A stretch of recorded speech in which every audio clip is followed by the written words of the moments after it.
진행을 맡은 한국 디베이트 코치협회 케빈리 회장이라고 합니다. 반갑습니다.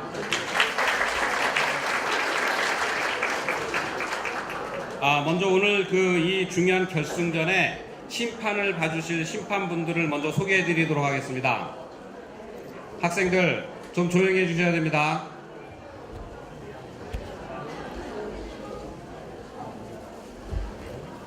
네. 먼저 이화여대 통일학 연구원장님이신 김석향 교수님 나오셨습니다.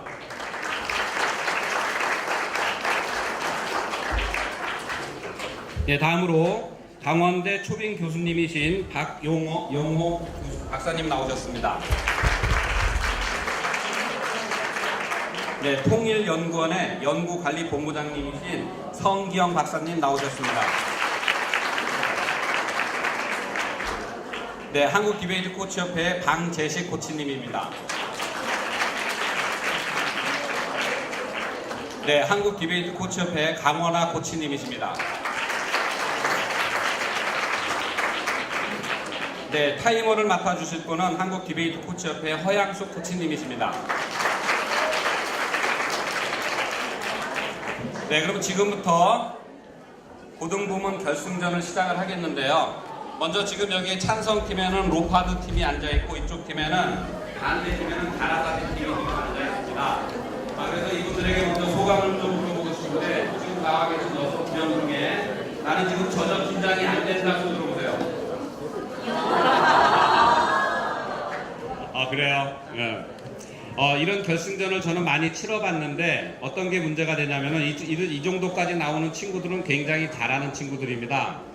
근데 여러분들이 지금 이 친구들의 발을 안 봐서 그런데 몇몇 학생들은 지금 발을 덜덜덜 떨고 있는 상태거든요. 즉 뭐냐면은 자기가 지금 갖고 있는 실력을 100% 발휘를 못해요. 여기 계신 분들이 지금 너무 많아가지고.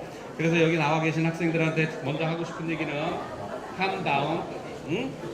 침착하세요. 그게 오히려 여러분들한테 도움이 되는 겁니다. 자, 그래서 지금부터 이제 시작을 하겠는데 이 학생들이 열심히 잘할 수 있도록 모두 격려의 박수를 부탁드립니다.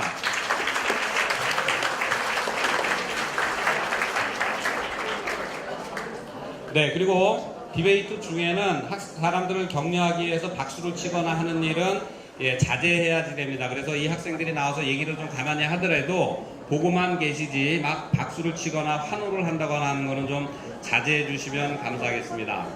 자, 지금부터 청중 준비됐습니까? 심판분들 준비됐습니까? 예, 찬성팀 준비됐어요? 반대팀 준비됐습니까? 네, 그러면 지금부터 시작하겠습니다. 시작!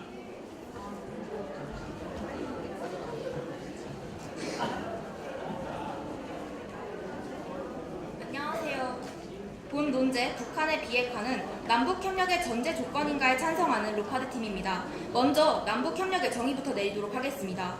남북교류협력법 제2조에 따르면 남북협력이란 남한과 북한의 주민이 공동으로 하는 문화, 관광, 보건의료, 체육, 학술, 경제 등에 관한 모든 활동이라고 정의 내리고 있습니다. 또한 남북협력과 원조는 분명히 다르다는 것을 말씀드리고 시작하겠습니다. 첫째, 비핵화를 하지 않는 상태의 남북협력은 남한의 외교적인 문제를 초래할 수 있습니다. 미국을 필두로 한 주변국들이 비핵화가 되지 않아 있는 남북협력을 용인해줄 가능성은 현저히 떨어집니다. 전 세계는 현재 비핵화를 주장하고 있으며 핵을 개발하는 국가에 대해서는 제재를 가하고 있습니다. 실제로 미국은 핵을 보유하고 있던 리비아에게 유엔이 1992년과 1993년 정부 및 민간 기업의 해외 자산 인출 동결과 석유 장비 금수 조치 등의 조치를 실행하도록 하였습니다. 리비아 경제는 이에 따라서 막대한 피해를 입었습니다. 북한의 핵 보유국 선언 이후 유엔 안보리와 미국은 북한에 대한 제재를 가하고 있습니다. 그중 가장 대표적인 예가 북한과 거래하는 제3국의 금융기관의 미국 금융 시스템 스위프트 활용을 전면적으로 금지시켜 은행망을 통한 경제 거래를 원천 봉쇄하게 하는 것입니다. 또한 유엔에서는 북한과의 거래를 금지하고 있어 현재 국제사회는 핵 개발을 하는 국가들에 대해 제재를 가하고 있다는 것이 증명되고 있습니다. 북한의 핵 개발은 사실상 미국 중심의 NPT를 깨트리는 행위가 되기 때문에 미국을 포함한 이런 주변국들이 이러한 제재를 멈추지 않을 것입니다. 전 세계가 비핵화를 주장하는 현 상황에서 한국이 북한의 핵 개발을 묵인한 채 남북협력을 진행한다면 한국의 외교적인 문제를 초래할 것입니다. 둘째, 비핵화를 하지 않은 상태의 남북협력은 남한 국민의 정서적인 합의를 이끌어내기 어렵습니다. 국민들은 북한의 핵 보유를 한반도 평화에 위협적이라고 인식하고 있기 때문에 남북협력 이전에 비핵화를 해야 합니다. 한국갤럽이 2015년 1월 12일부터 14일까지 전국 성인에게 4차 북핵 실험의 한반도 평화 위협 정도를 물은 결과 61%가 북한의 핵 보유가 한반도 평화에 위협적이라고 답을 한 바가 있습니다. 이러한 국민들을 정서를 무시한 채 비핵화를 진행하지 않고 남북협력을 하는 행위는 국민들의 반발을 불러일으킬 수 있습니다. 더욱이 남북협력은 단순히 상업적인 협력만 하는 것이 아닙니다. 비상업적 목적으로 하는 협력과 같은 경우 사회적 교류를 진행하게 되는데 이것은 국민들이 참여하는 남북협력의 장이라고 할 수 있습니다. 남북협력에서 가장 중요한 것은 양국 간의 신뢰를 쌓는 일이고 문화적인 교류는 이 시작이라고 말씀드릴 수 있습니다. 문화적 교류는 인적 교류까지 확대될 수 있는데 이러한 과정에서 국민들이 북한의 핵 소유에 대한 위험성을 느끼고 있다면 핵은 분명히 남북협력의 걸림돌로 작용할 수 있습니다. 마지막으로 비핵화를 한 이후에 남북협력을 진행하게 된다면 남북협력이 좀 더 수월해질 수 있습니다. 비핵화를 하지 않은 상태로 남북협력을 진행하게 된다면 남북협력 과정에서 비핵화의 문제를 다루지 않을 수 없습니다. 북한은 그동안 비핵화라는 것을 협상의 도구로 사용해왔습니다. 또한 남북협력의 과정에서 북한이 비핵화를 또다시 협상의 도구로 삼을 가능성이 역시 있습니다. 즉 북한이 자신들의 비핵화를 약속하며 우리나라로부터 원조를 요구할 수 있기 때문에 비핵화를 하지 않은 상태에서의 남북협력은 그 효과가 미비해질 수 있습니다. 또한 남북협력이 비핵화 이전에 실행된다면 협력 과정에서 지속적으로 북한의 핵에 관한 논의가 이루어지게 될 것입니다. 북핵에 관한 논의는 남북이 경협이나 문화적 협력 등 다른 협력을 할 수 있는 기회를 앗아갑니다.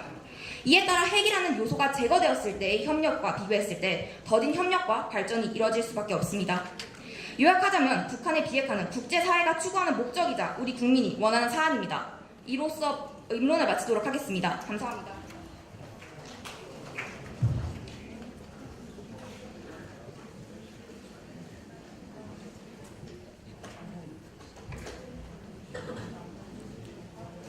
안녕하십니까. 반대측 임론 시작하도록 하겠습니다.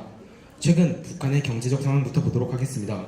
6월 1일에 미국 재무부가 북한을 주요 자금 세탁 우려국으로 지정했습니다. 이는 지난 2월 달에 발효된 대북제재법으로 180일 이내에 북한을 자금 세탁 우려 대상국으로 지정할지 여부를 결정하도록 한 데 따른 후속 조치입니다. 이런 조치를 통해 북한은 미국과 금융거래가 전면 중단되는 것은 물론 국제금융시장의 제3국 은행들과도 거래하는 데 차질을 빚게 되었습니다. 북한의 거듭되는 무기개발, 특히 핵개발로 인한 적극적 조치로서 즉 북한의 비핵화를 요구하는 외교적 압박이라고 할 수 있습니다. 여기서 비핵화는 남북한 비핵화 공동선언에서 명시한 핵무기의 시험, 제조, 생산, 접수, 보유, 저장, 배비, 사용 등을 금하고 핵에너지를 평화적인 목적에서만 사용하는 것을 의미합니다.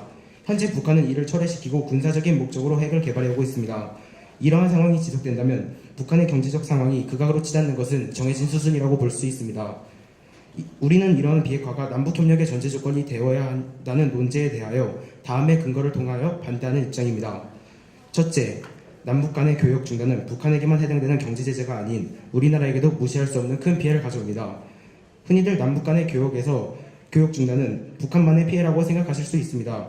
하지만 우리나라의 경제적 손실이 큰 사례도 쉽게 찾아볼 수 있습니다. 예를 들어 개성공단의 사례를 들 수 있습니다. 개성공단은 2000년 6.15 공동선언 이후 남북 교류의 협력의 일환으로 조성되었으나 2016년 박근혜 정부는 북한의 거듭된 핵개발과 도발로 인해 북한의 핵개발 자금을 차단하겠다는 목적으로 개성공단 가동을 전면 중단하였습니다. 이에 따라 개성공단 기업협회와 통일부 자료에 따르면 입주한 기업체 124개, 협력업체 4,000개의 지난 영업이익은 8,152억에 다다르며 기존 설비 투자 비용 1조 원을 포함한다면 약 2조 원에 이르는 피해가 발생했다고 집계되었습니다. 이는 모든 국민의 재산권은 보장된다. 그 내용과 한계는 법률로 정한다는 대한민국 헌법 23조 1항을 위반한 행위라는 우려의 목소리까지 나오고 있습니다. 그래서 우리는 개성공단 전면 중단이 남북협력의 전제 조건으로 북한의 비핵화를 하려고 한 시도이며 이는 실패한 시도라고 생각합니다. 둘째, 북한의 비핵화 실현 가능성은 매우 낮습니다. 1991년 걸프전에서 입증되었다시피 현대전에는 무기의 양보단 질이 전쟁의 승패를 결정짓게 되었습니다. 북한이 현재 운용하는 무기들은 대부분 2차 세계대전 때 운용하던 무기이거나 그것을 약간 개량한 것에 불과합니다. 또한 매년 전면전을 수행하기 위한 군수보급, 재정 측면의 통계까지 고려하여 발표하는 세계 군사력 순위 GEF를 참고하자면 비대칭 전력을 제외한 남북 간의 군사력 차이는 12 정도 차이가 나며 이는 큰 수치라고 할 수 있습니다. 이러한 전력 차이로 인해 북한은 비대칭 전력에 더 의존하고 있는 모습을 볼 수 있습니다. 실제로 당대회 때 북한의 김정은 위원장은 북한이 책임 있는 핵보유국으로서의 지위를 인정해달라고 요구한 것으로 보아 북한의 비핵화 실현 가능성은 매우 낮다는 것을 볼 수 있습니다. 셋째, 북한의 기아 문제를 좌시해서는 결코 안 됩니다. 현재 북한의 기아 문제를 해결하기 위해서는 외부의 지원, 남북의 협력이 시급합니다. 예를 들어 세계 기아 지수를 살펴보도록 하겠습니다. 북한은 고난의 행군이라고 불리던 시절인 2000년에 50점 만점 중 40점이라는 높은 수치를 기록했고 수십만 명이 굶어 죽은 것으로 알려졌습니다. 15년 후인 2015년에는 28점으로 대폭 하락하였는데 이런 기아지수 하락 요인은 2000년대 초반 햇볕 정책 등 여러 정책을 통한 우리나라의 지원과 세계 여러 국가의 외부적 지원 덕분이라고 할 수 있습니다. 2015년 기준 28점도 아직 심각한 기아 상태로 분류되는 점을 보아 남북협력을 통한 외부적 지원은 비핵화라는 전제 조건을 두고 결정해야 될 문제가 아닙니다. 마지막으로 앞서 말했듯이 북한의 비핵화는 사실상 불가능한 상황이기 때문에 남북협력의 전제 조건으로 북한의 비핵화를 내건다면 남북협력은 오랜 기간 차질을 빚을 것이고 이 기간 동안 우리 민족의 피해는 수치할 수 없을 정도로 클 것입니다. 그러하여 우리는 북한의 비핵화가 남북교류의 전제 조건이 되어야 한다는 논제에 대하여 반대하는 입장입니다.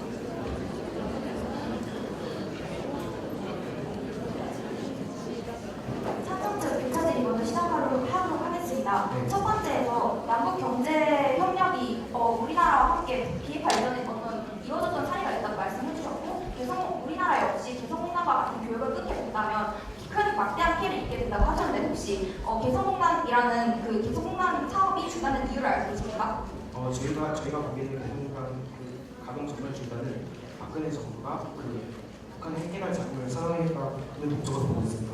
그렇다면 이것은 비핵화가 이루어지지 않고 계속 교역을 시도했기 때문에 개성공단이 중단되었다는 사실을 인정하신 겁니까? 하지만 그 비핵화를 전제 조건으로 비핵화를 전제 조건으로 하여 남북협력을 하려고 한 사례라고 볼 수 있기 때문에 이는 실패한 시도라고 보고 있습니다. 네, 알겠습니다. 다음 질문으로 넘어가도록 하겠습니다. 네, 그 당대 두 번째 주장에서 북한의 핵이 위험 요소가 된다고 주장해 주셨는데요. 이번 당대 때 북한이 먼저 그런 도발을 하지 않으면 핵을 사용하지 않겠다고 언급하신 것에 대해서 어떻게 생각하십니까? 저희 두 번째 쟁점은 정서적인 합의입니다. 그 중간에 핵이 위협이 됐다고, 그 핵이 국민들에게 위협이 됐다고 말씀해 주신 거에 대해서 핵이 국민들에게 직접적인 위협이 된다고 말씀드린 것이 아니고 한국갤럽이 2015년 1월 12일부터 14일까지 설문조사를 한 결과 4차 북핵 실험이 한반도 평화 위협을 61%나 느꼈다고 말씀드린 겁니다.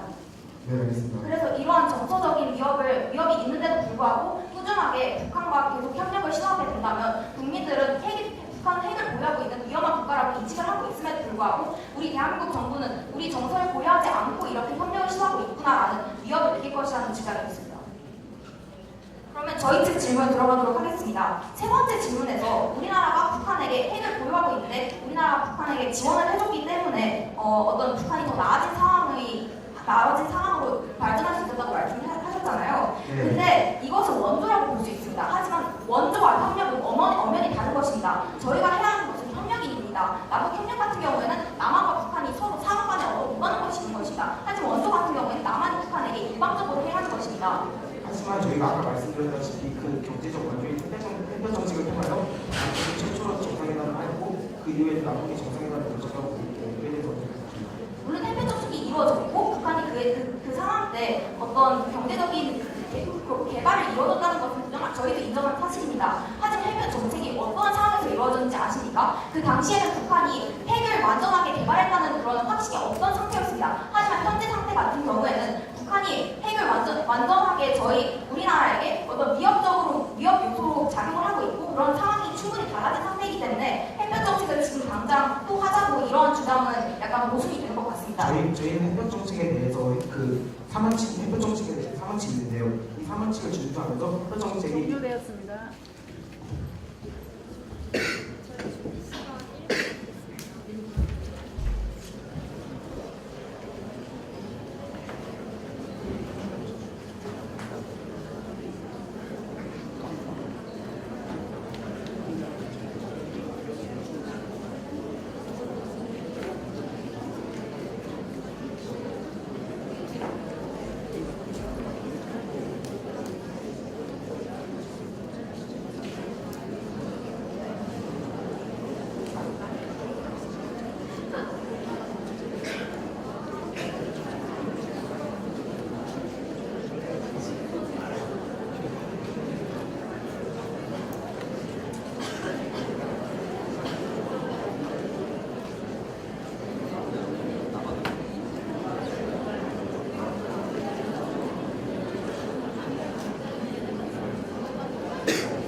안녕하세요. 저는 찬성팀의 반박을 맡은 정수민입니다. 지금부터 반대측에 반박을 하도록 하겠습니다. 먼저 첫 번째로 반론팀에서는 현재 북한이 핵 보유국임을 인정했으며 북한의 핵포기 가능성이 낮기 때문에 실질적으로 비핵화를 하는 것은 현실적이지 않다고 했습니다. 하지만 저희가 정의하는 바에 따르면 비핵화는 완전한 모든 핵에 관련된 시설을 파기하는 것이 아닙니다. 비핵화라는 것은 현재 저희는 핵 동결로 인식하고 있습니다. 비핵화라는 것 자체를 모든 핵시설의 폐기로 보는 것은 분명 잘못된 것입니다. 현재 국제사회에서는 핵 동결을 하는 것을 비핵화로 간주하고 있습니다. 따라서 이는 육자회담 이후에 실질적으로 북한이 이행했던 것입니다. 육자회담 때 북한은 분명 경수로를 차단할 것이고 플루토늄을 더 이상 생산하지 않겠다고 밝힌 바 있습니다. 이런 것을 통해서 저희는 분명 과거에 북한이 비핵화를 할 수 있었던 요소가 있었음을 알 수 있습니다. 하지만 여기서 의문점이 있습니다. 이 상황에서 왜 육자회담이 폐기됐고 비핵화가 되지 않았을까요? 그 이유는 바로 BDA와 미국이 중요 지원을 차단했기 때문입니다. 이 상태에서 육자회담이 그대로 진행되었다면 비핵화는 충분히 현실 고려 가능한 사안이었다고 할 수 있습니다. 그리고 두 번째로 남북협력은 정치적 신뢰가 기반이 되어야 이루어질 수 있는 것입니다. 지금 반대팀에서는 지속적으로 개성공단 등의 이런 남북협력이 실질적으로 이루어졌고 이를 지속할 수 있다고 주장하고 계시는데 저희 측에서 봤을 때는 모든 남북 경제적 협력은 정치적 신뢰관계가 어느 정도 쌓인 이후에 가능하다고 생각합니다. 그리고 저희 찬성 측에서 주장하는 바는 비핵화가 이루어지는 것이 정치적 신뢰감이 쌓일 수 있는 가장 중요한 사안이라고 생각합니다. 또한 세 번째로 지금 반대 측에서는 우리나라의 지원 덕분에 과거에 북한의 경제가 좋아졌다고 말씀한 바 있습니다. 저희 측에서 주장하는 바는 이는 원조이지 남북협력이 아니라는 것입니다. 일단 현재 북한이 비핵화를 하지 않음으로써 UN 안보리에서 제재를 가한 사항을 보자면 UN 안보리에서는 현재 북한이 비핵화를 하지 않는다면은 북한에 관한 어떠한 원조도 허용하지 않겠다는 결의안을 내놓은 바 있습니다. 따라서 북한이 비핵화를 하지 않는다면 우리나라를 포함해서 많은 주변국들이 오히려 원조를 할 수 없기 때문에 이는 오히려 북한의 경제를 더욱 악화시키는 것이 됩니다. 그리고 저희 찬성 측에서 주장하고 싶은 바는 비핵화는 우리 국민이 원하는 것이라는 것입니다. 우리 국민은 북한이 핵을 보유하고 있는 것에 대해서 위험성을 느끼고 있습니다. 이러한 상황에서 단순히 이러한 국민의 과반수가 넘는 의견을 무시한 채 지속적으로 비핵화가 이루어지지 않은 채 남북협력이 이루어진다면 이는 분명 문제가 생길 것이 분명합니다. 저희가 아까도 말씀드렸던 것과 같이 정치적 신뢰감이 쌓인 이후에 문화적 교류도 분명히 진행될 터인데, 이러한 상황에서 문화적 교류를 하게 된다는 것은 북한 사람들은 남한으로 올 수 있고 남한에 있는 사람들은 북한으로 갈 수 있는 어떠한 문화적 협력, 교류의 장이 발생할 수 있다는 것입니다. 이렇게 남북 협력을 하는 과정에서 국민들이 합의하지 않는다면 이는 과연 이루어질 수 있는 것일까요? 저희 측에서는 이러한 국민들의 정서 그리고 외교적 문제 등을 기반으로 해서 저희는 비핵화가 이루어진 이후에 남북 협력이 이루어져야 한다고 생각합니다. 이상으로 반론 마치겠습니다.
반대측 반박 시작하도록 하겠습니다.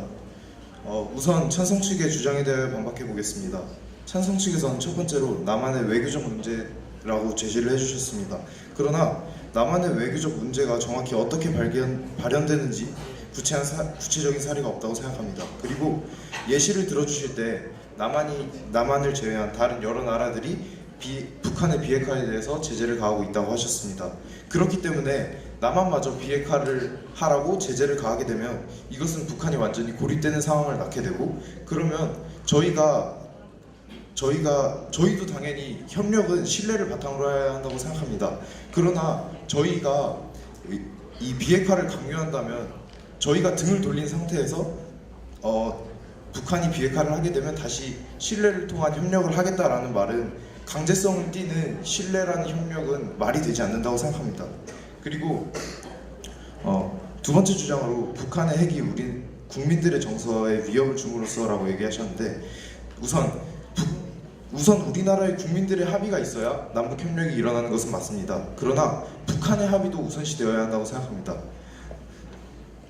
4월 27일 북한은 남한이 밝힌 한반도 신뢰 프로세스 그리고 드레스덴 선언, 즉 비핵화를 바탕으로 한 선언에 대하여 이는 대북한에 대한 흡수 통일이라는 논리를 제시하였고, 그리고 이에 대한 확실한 부정적 의사를 밝히면서 4차 핵실험의 가능성을 보여주며 4월 27일 박근혜 대통령이 있는 한 남북 관계의 기대를 접겠다라고 발언하였습니다. 이를 보았을 때 우선 국민들의 정서적인 안정을 통한 남북의 협력도 중요하겠지만, 북한이 아예 협력을 하지 않겠다고 나오는 측면에서는 우선 협력의 방안도 마련되지 않은 상태에서 국민의 합의가 중요하다고 말하는 것은 모순이 된다고 생각합니다. 그리고 세 번째로 비핵화를 하면 남북 협력이 수월해질 수 있다라고 하셨습니다. 그러나 방금 말씀드렸다시피 비핵화를 주장하는 것에 대하여 대흡수 통일이라는 논리를 받아들였습니다. 이 이유는 북한이 핵을 개발하게 된 가장 근본적인 이유는 북한이 폐쇄적인 정책을 펼치고 있고, 이에 대해서 국제적인 상황에서 큰 목소리를 내기 위해서는 핵이라는 극단적인 상황이 필요하였습니다.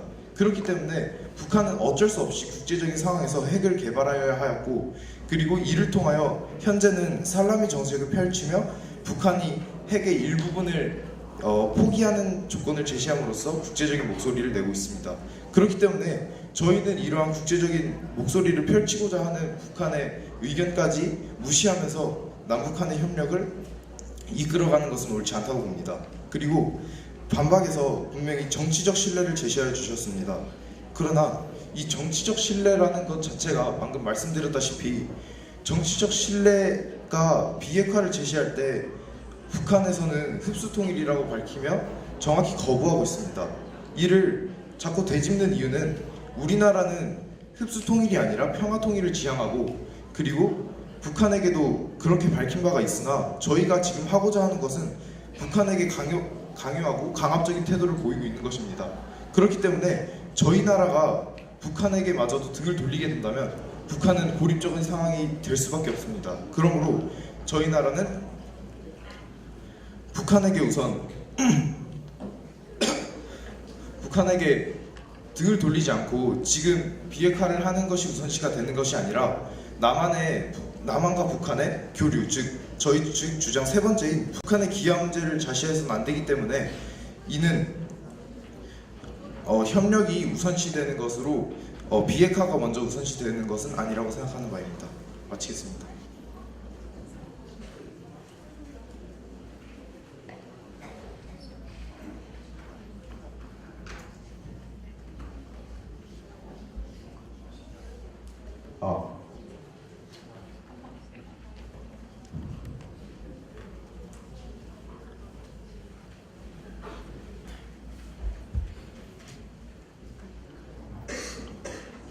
네, 그럼 찬성 측 교차질 시작하겠습니다. 먼저 첫 번째 드릴 질문은 북한이 핵을 가지고 있음으로써 이루고자 하는 것이 국제적 입지를 다지기 위함입니다. 맞습니까? 네. 그런데 현재 국제 정세를 살펴보자면 현재 모든 국가들은 NPT랑 협약을 맺고 나서 더 이상 핵이 확산되지 않도록 노력하고 있습니다. 맞습니까? 네. 북한이 핵을 현재 개발하고 있는 행위는 이러한 세계적 정세에 맞지 않은 행위입니다. 맞습니까? 아니요, 저희 측에서는 당대에서 김정은 위원장이 밝힌 바에서 먼저 핵 도발을 하지 않으면 자신들은 절대 핵을 먼저 사용하지 않을 것이기 때문에 핵 보유국으로서의 입지를 인정해달라고 했습니다. 이를 보면 핵을 먼저 사용하지 않는다는 것은 핵 확산을 하지 않겠다는 의미이므로 굳이 NTP라는 그거를 들음으로써 이 비핵화를 강요할 필요는 없다고 보여집니다. 1차적으로 NTP가 아니고 NPT고요. 그리고 이 협약에서 현재 규정하고 있는 것은 핵을 확산하자는 것이 아니라 더 이상 핵을 개발하지 말자는 것입니다. 따라서 핵을 개발하는 행위 자체는 현재 국제사회의 정세에 맞지 않은 행위이고요. 그리고 북한 현재 폐쇄적인 상황에서 국제적 입지를 다지기 위해서 이런 핵을 보유하고 있다고 했는데 실질적으로 북한이 비핵화를 한 뒤에 다른 국가 그리고 남한과 협력을 했을 때 오히려 국제적 사회에서 좀 더 입지를 가질 수 있다고 생각합니다. 따라서 지금 반대측에서 주장하는 이러한 북한이 이루고자 하는 것이 국제적 입지라면은 NPT 협약에 맞지 않는 것이기 때문에 오히려 이는 북한이 더욱더 폐쇄적으로 변할 수 있는 것이라고 생각합니다. 그러나 북한은 지금 폐쇄적인 정책을 펼치고 있고 3대를 거쳐서 3대 중심적인 체제를 갖추고 있습니다.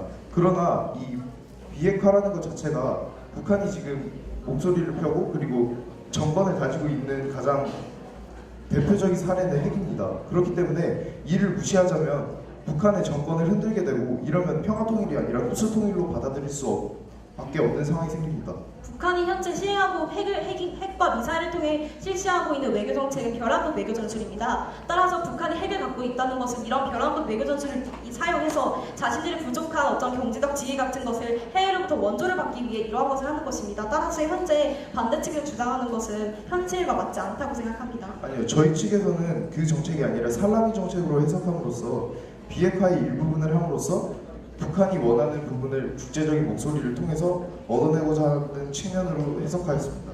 저희 측에서 우선 반박에서 제시한 정치적 신뢰랑 국민의 합의가 우선 북한의 합의가 이루어지지 않는다면 형성되지 않는다고 주장하였는데 이것에 대해서는 어떻게 생각하십니까? 저희는 1차적으로 우리나라에서 어떤 정책을 실현하기 전에 국민적 합의를 먼저 받아내야 한다고 생각합니다. 남한의 입장에서 어떤 정책을 펴든 그것에서 가장 우선시 되어야 하는 것은 우리의 국민의 의견이지 북한의 상황이 아니라고 생각합니다. 저희는. 그러나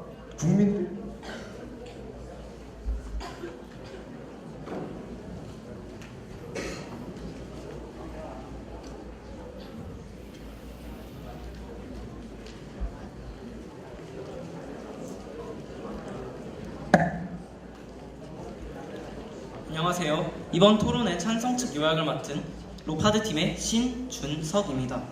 일단 입론에서 저희 팀이 밝힌 비핵화 실시의 근거를 먼저 요약해서 밝히도록 하겠습니다. 사실 가장 이상적인 남북협력이라는 것은 남한의 자본력과 그리고 북한의 다양한 자원 그리고 풍부한 인력을 값싼 인력의 결합된 형태로 진행되어야 하나 지금 국제 정치적인 측면에서 바라보면 단순히 남한과 북한이 남북 협력이라는 것을 원한다고 해서 진행되기는 힘듭니다. 이는 자본의 이동이 금융제재로 인해서 막힌다는 사실로부터 쉽게 알 수 있는데 이 얘기는 방금 전까지 계속 토론에서 언급되었던 미국의 대북 금융 제재를 통해서 알 수 있습니다. 대북 금융 제재가 애초에 제3국의 은행망 사용을 스위프트 활용을 금지하기 때문에 이것은 결국 남한과 북한의 자본적인 교류 자체를 애초에 원천 차단하는 그러한 행위가 될 것입니다. 또한 국민적 정서 무시할 수 없습니다. 핵의 실체를 충분히 인지하고 지금 경계하고 있는 국민들의 정서를 정책 결정 시에 완전히 배제해버려서는 안 됩니다. 이는 비상업적 거래에서 특히 중요한데 그 이유는 예를 들어 아까 말했던 문화적 교류 등을 할 때 특히 중시될 것입니다. 협력의 수월성을 생각을 해보아도 핵을 가지고 있는 상태에서의 협력과 그렇지 않은 상태에서의 협력을 비교해 본다면 그 조건, 내용, 효과적인 모든 측면에서 후자가 효율적인 성과를 얻을 것입니다. 토론에서 현실적인 문제가 자주 언급되었던 것만큼 지금 이 시점은 분명히 북핵이 존재하고 그 자체가 남북협력의 걸림돌이 되는 상황이라고 할 수 있습니다. 즉 우리는 과거부터 시도되었던 또 종종 무산되었던 비핵화를 결코 무시해서는 안 될 것입니다. 북핵은 깊이 있는 남북협력을 분명 가로막을 것입니다. 장기적인 남북협력의 목적이 통일이라고 우리가 전제하고 인식하고 있다면 북한의 핵은 협력 이전에 사전 배제해야 할 장애 요소가 확실합니다. 이상입니다.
반대측 요약 시작하겠습니다.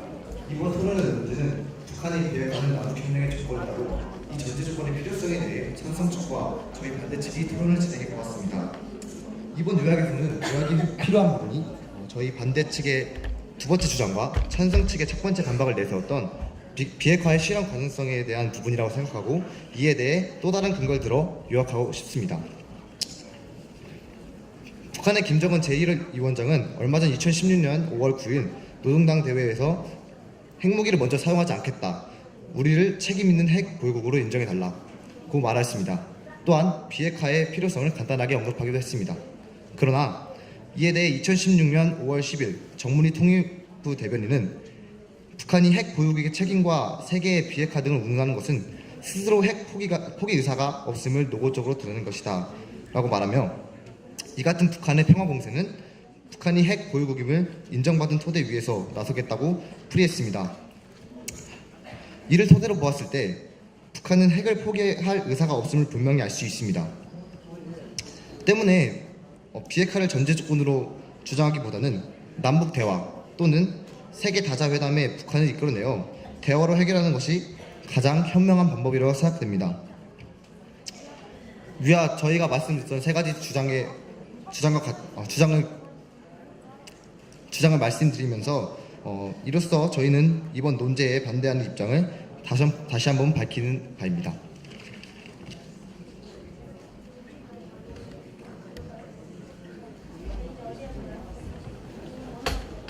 네, 그럼 바로 교차 질의 시작하도록 하겠습니다. 일단 반대 측에서 첫 번째 쟁점으로 말씀하셨고 인정하셨던 것처럼 개성공단의 사례를 실패하셨다고 했는데 이 말 자체가 남한의 그리고 박근혜 대통령의 그 행위 자체가 정치적 신뢰가 쌓여있지 않았기 때문에 이런 게 실패했다고 해석할 수 있는 것 같습니까? 네, 그렇기 때문에 저희는 비핵화가 실질적으로 발표될 수 없다고 4월 20일, 4월 27일에 북한이 공표한 말을 인용하여 말씀드렸습니다. 저희 측에서 또 하나 말씀드리자면 상대 측에서는 해변 정책을 원죄라고 해석하셨습니다. 맞습니까? 저희는 핵 햇볕 정책을 원조라고 한 적은 없습니다. 그러나 저희 측이 소나 이런 것을 지불하는 것을 원조라고 해석하시기보다는 햇볕 정책은 세 가지 조약을 걸고서 실현되었고, 그리고 햇볕 정책을 통하여 저희 나라는 남북 정상회담을 통해 금강산 관광, 이산가족 사고, 그리고 대성공단 개최를 함으로써 이것은 충분히 효과를 보았고 비핵화를 걸지 않아도 효력이 있다는 것을 보여줄 수 있다고 생각합니다. 일단 그거에 대한 답변을 먼저 하자면 햇볕 정책은 단순히 원조가 아니라 남북 협력 또한 같이 가미되어 있는 상태였습니다. 하지만 지금 반대 측에서 주장하고 계신 그러한 남북 협력과 같은 경우에는 물론 단기적인 성공했습니다. 하지만 장기적인 관점에 봤을 땐 이런 실패한 사례입니다. 따라서 저희는 앞으로 비핵화를 진행하지 않은 채 남북 협력을 지속적으로 진행을 한다면은 이는 분명 이런 장기적으로 봤을 때 실패한 사례가 늘어날 수 있다고 생각합니다. 그럼 저희 쪽 질문을 하겠습니다. 반대 측에서는 북한은 핵을 포기할 의사가 없으며 이를 남북 대화로 해결해야 한다고 말씀하셨습니다. 맞습니까? 네. 하지만 남북 대화로 해결을 하려고 노력을 했음에도 불구하고 이러한 협력이 많이 실패한 사례들이 많습니다. 개성공단뿐만이 아닙니다. 결해말 큰 사전 편찬 사업, 6.15 남북 공동 행사를 위한 남북 실무 접촉 등의 사업들은 모두 2010년 이후에 524 협력으로 인해서 모두 중단되었습니다. 이에 대해서는 어떻게 생각하십니까? 하지만 2000년 그 남북 정상회담 그 햇볕 정책으로 인해 2000년 남북 정상회담이 최초로 개최되면서 그 6.14 공동선언을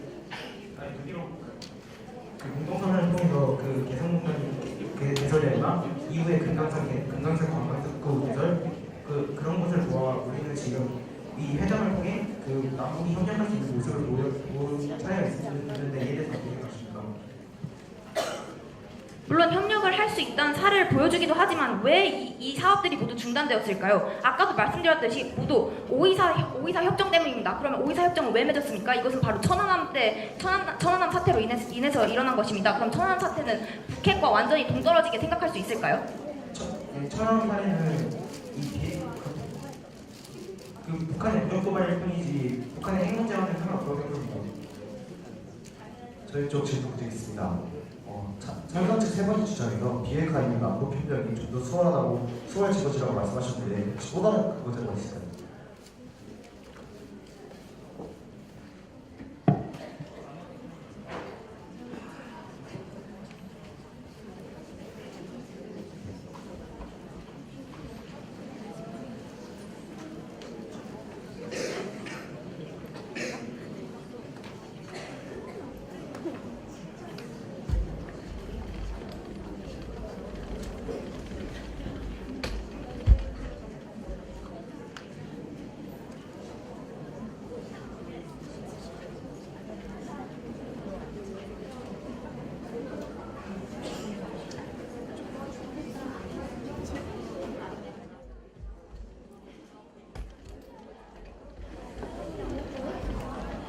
네, 그럼 지금부터 마지막 찬성층 마지막 초점 시작하도록 하겠습니다. 지금 이 토론 자체에서 사실 가장 많이 다뤄졌고 가장 많이 다뤄질 수밖에 없었던 부분은 현실성 문제였습니다. 근데 먼저 반대 측에서 처음에 쟁점에서 시작을 할 때 비핵화의 정의를 핵의 완전한 폐기, 핵의 불능화라고 주장을 하셨는데 사실 좀 더 현실적인 입장에서 저희 찬성 측의 입장을 내걸자면 저희 찬성 측은 핵의 완전한 폐기를 지금 바로 하자는 것을 주장하는 것이 아닙니다. 핵의 단기적인 폐기, 즉 핵의 동결로부터 핵의 폐기까지 이어진 이 단기별 조치를 시행하자는 것인데 이것은 쉽게 예를 들자면 육자회담 때 1단계와 2단계로 나눠서 플루토늄 생산 같은 것을 중단하고 그 이후에 핵시설을 실제로 폭파하는 것처럼 이렇게 단계적으로 진행한 것이므로 충분히 현실성이 있는 이야기라고 생각이 됩니다. 그리고 협력의 대전제는 사실 정치적인 신뢰를 먼저 가지고 진행이 되어야 합니다. 개성공단 같은 사례가 아까 실패했던 경우 같은 것도 아까 박근혜 대통령이 주장했던 것처럼 결국 그것도 핵 문제 때문이었습니다. 그리고 이 핵 문제 자체가 완전 남북 협력의 벽이 되어서 장애물이었고 결국 정치적인 협력, 정치적인 신뢰를 쌓지 않았기에 경제적인 협력이 깊이 있게 들어가지 못했던 것입니다. 즉 비핵화야말로 정치적인 신뢰의 시작이 되어야 할 것입니다. 개성공단, 일반교육, 아까 말했던 개성공단과 일반교육이 왜 중단되었을까요? 핵이라는 잠재 요소가 신뢰관계를 가로막았기 때문이라고 할 수 있습니다. 깊이 있는 남북협력, 그리고 만약 우리가 남북협력의 최종 목적을 통일이라고 잡는다면 그 통일로 나아가기 위해서 비핵화는 해결되어야 할 우선순위입니다. 더 이상 남한은 북한이 핵을 비대칭 전략의 핵 중심으로 활용하는 상황을 절대 방치해서는 안 될 것입니다. 감사합니다.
반대 측 마지막 시점 시작하도록 하겠습니다. 저희 측에서는 비핵화를 핵 에너지를 평화적인 목적에서만 사용한다는 의미에서 접근하였습니다. 우선 내 소원이 무엇이냐고 물으신다면 나는 서슴지 않고 내 소원은 대한 독립이요. 그 다음은 무엇이냐고 물으면 우리나라의 독립이요. 그 다음으로 물으신다면 우리나라에 대한 완전한 자주 독립이라고 하는 김구선 선생님의 유명한 연설이 있습니다. 이 연설을 저희 지금 상황에 대입해본다면 첫 번째 주장으로 상대 측은 우리나라의 남한의 그 외교적 문제가 발생할 수 있다고 하였습니다. 그러나 저희는 남한과 북한의 상황을 놓고 봤을 때 저희 나라가 스스로 남한과 자주적인 해결을 맺어야 한다는 측면에서 외교적으로 다른 나라들이 비핵화를 주장하고 있고 제재를 가하고 있다는 측면은 그리 중요하지 않다고 보여집니다. 그리고 같이 모이는 것은 시작을 의미하고 같이 협력해서 일하는 것은 성공을 의미한다라는 헨리 포드의 명언이 있습니다. 이를 지금 이 상황에 대입해보자면 비핵화를 걸고 저희 나라와 북한은 지금 실랑이를 하고 있습니다. 그러나 이것보다도 남한이 북한에게 협력을 빨리 하여 저희가 인식적인 측면을 협력을 통한 변화도 가능하다고 보여집니다. 왜냐하면 저희 나라가 해변 정책을 실시했을 때 우리나라가 만약 북한이랑 통일할 수도 있을 것 같다라는 측면이 외국에서 나올 정도로 외교 사이가 가까워졌고 그리고 해변 정책이 중단된 결과 우리나라는 북한을 중국에게 빼앗겼다라는 평을 받고 있습니다. 그렇기 때문에 저희는 같이 모이는 것을 시작하고 즉 같이 모이는 것을 시작을 의미하기 때문에 비핵화가 아닌 남한이 북한과의 협력 자체를 우선시하는 것이 중요하고 같이 협력해서 일하는 것이 성공을 의미한다. 즉 개성공단처럼 남한과 북한이 서로 함께 협력하는 그 자체로서 의의를 가진다고 보여집니다. 그렇기 때문에 저희는 이번 문제에 대해서 반대를 합니다.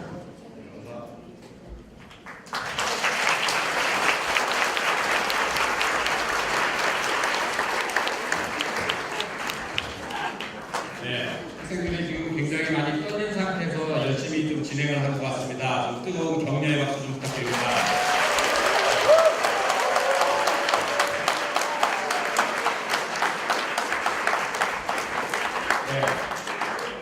먼저 이 학생들에 대한 평을 좀 들어보고 싶은데요. 남문문제 전문가이신 김석향 이대 통일학연구원장님의 강평을 잠깐 듣도록 하겠습니다. 해주시겠습니까?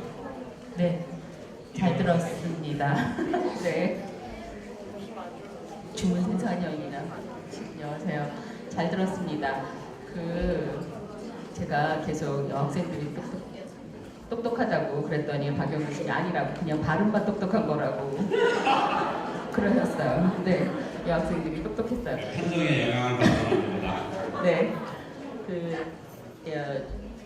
이 두 팀이 토론하시는 걸 들으면서 제가 무슨 생각이 들었느냐면 궁극적인 목표를 정한 것과 그걸 정하지 않은 것의 차이가 논리를 꼬이게 하는구나 하는 생각이 들었어요. 그러니까 이게 비핵화라는 게 남북관계에 어떤 영향을 미칠 것인가 하는 걸 부분 토론하는 건 굉장히 좋은데 그래서 궁극적으로 어디로 갈 것인가는 있었어야 한다는 생각이 들거든요. 그 생각을 항상 하셨으면 좋겠습니다. 그리고 두 팀에 한 가지씩 부탁드릴 게 있어요. 뭐냐 하면 이게 흔히 우리가 하는 제 생각엔 실수입니다. 그런데 이 찬성팀 굉장히 잘 말씀하셨고 논리도 좋았고 그런데 중간에 이렇게 딱 거슬리게 뭐였느냐면 값싼 인력이라는 발언이 나왔죠. 이거 흔히 하는 말이거든요. 그러니까 어른들도 많이 하세요. 전문가들도 많이 하십니다. 그런데 이게 북한 주민의 입장에서 들으면 어떤 기분일까 하는 생각이 얼마 전부터 들기 시작했어요. 그러니까 좋은 표현이 많거든요. 앞에서 그런 말씀을 하셨습니다. 풍부한 자원과 우수한 인력. 충분히 그렇게 할 수 있는 말인데 우리가 흔히 그걸 경제적인 대상으로만 생각을 해서 그 말을 쉽게 하면 막상 듣는 사람들은 어떤 기분이 들까 하는 생각이 들어서 이거는 토론과 상관없이 앞으로도 생각해 주셨으면 좋겠고 근데 이제 반대팀도 제가 하나 지적을 해야 하기 때문에 반대팀에서 말씀하실 때 저희 나라와 우리나라가 계속 왔다 갔다 해서 제가 지적 안 해도 아마 누군가 지적을 하실 것 같아요. 이게 그냥 평소의 습관이거든요. 근데 우리가 저와 저희를 계속 쓰다 보니까 저희 학교, 저희 선생님, 저희 나라 다 이게 나오죠. 근데 이거는 자기 머리카락을 쥐어뜯으면서 고치셔야 됩니다. 그 말이 한 번씩 나올 때마다 하시지 않아야 되거든요. 그래서 그것만 하시면 두 팀 다 굉장히 고등학생인데 어떻게 저렇게 잘하지? 그런 생각이 들어서 그리고 저는 여학생들 편이거든요. 그래서 여학생들 잘하니까 계속 막 느꼈는데 아니라고 뭔가 청결 대결이 여기서 계속 일어나고 있었습니다. 잘 들었습니다.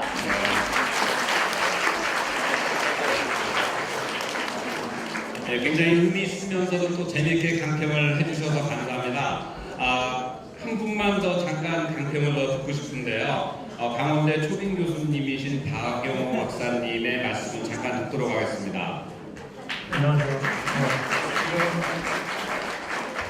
네, 김석환 교수님이랑 저랑 오래전부터 서로 친한 사이였기 때문에 그런 말씀 하는 걸 충분히 이해를 하면서도 이건 찬성팀, 반대팀 두 팀 다 훌륭하고 성공적인 결과를 만들어내신 것을 축하드립니다.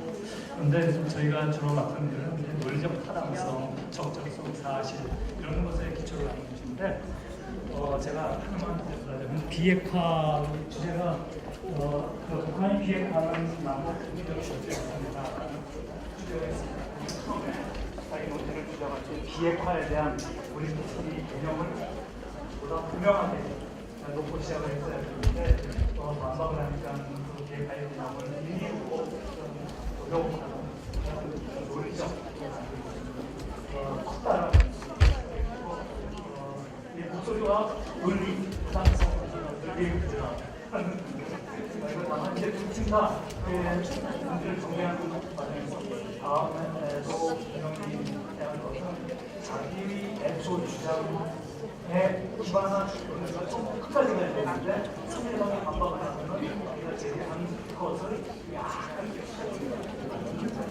토론 싸움이에요. 그래서 사실 자기의 자기 주장에 기반해서 끝까지 정리를 해야지 일관성입니다. 여러분들이 반대 하는 경우들이 주어졌기 때문에 그런 거지 제가 토론을 참고하고 그런 점에서 토론이 우리 앞으로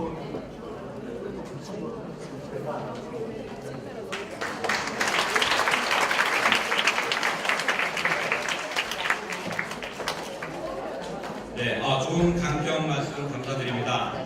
이로써 이제 그 고등부 결승을 마치도록 하겠는데요.